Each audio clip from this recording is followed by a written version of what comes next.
करने के लिए हम आतंकवाद से लड़ते रहे, देश की सुरक्षा करने के लिए हम माओवाद से लड़ते रहे, नक्सलवाद से लड़ते रहे, लेकिन हमें पता ही नहीं चला कि हमारे लिए, देश के लिए सबसे ज्यादा खतरा उन आतंकवादियों से नहीं, उन नक्सलवादियों से नहीं, हमारे देश के लिए सबसे ज्यादा खतरा उन गद्दारों से है, उन देशद्रोहियों से है जो भारत मुर्दाबाद के नारे लगाते हैं, जो हमारे देश में रहते हुए भी तिरंगे को जलाते हैं।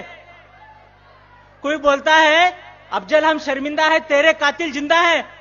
बुरा इस बात का नहीं लगता दोस्तों, लेकिन बुरा इस बात का लगता है ऐसी बात करने वालों के पीछे हमारे देश में हजारों लाखों लोग खड़े हो जाते हैं, तब बुरा लगता है। मुंबई हमले का मास्टरमाइंड याकूब मेनन को फांसी की सजा सुनाई दी।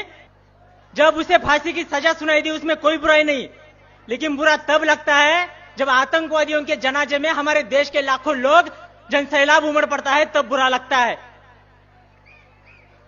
दोस्तों, हमारे देश की सरहद की रक्षा के लिए हमारे जवान हर दिन शहीद होते हैं, लेकिन तब हमारे देश के अंदर कहीं आवाज नहीं उठती।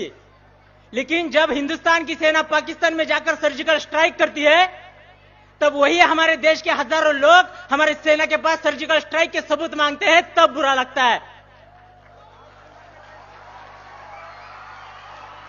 दोस्तों, संसद हमले का मास्टरमाइंड अफजल गुरु को फांसी की सजा सुनाई दी जाती है, उसमें कोई बुराई नहीं, कोई दो राय नहीं, लेकिन बुरा तब लगता है जब हमारे देश में उसके लिए शोक मनाया जाता है, जम्मू कश्मीर में उसके लिए बंद पुकारा जाता है और जेएनयू यूनिवर्सिटी में उसके लिए श्रद्धांजलि दी जाती है, तब बुरा लगता है। दोस्तों, और कोई हमें सिखाने की बात करता है कि वंदे मातरम बोलना संविधान में कहां लिखा है, राष्ट्रगान के लिए खड़ा होना संविधान में कहां लिखा है। उनको मैं बताना चाहता हूं, संविधान में चड्डी पहनना कहां लिखा है, फिर भी तो आप पहनते हो।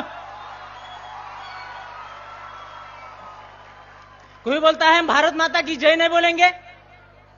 मैं उनको चेतावनी देना चाहता हूं, अगर इस देश में रहना होगा भारत माता की जय कहना होगा।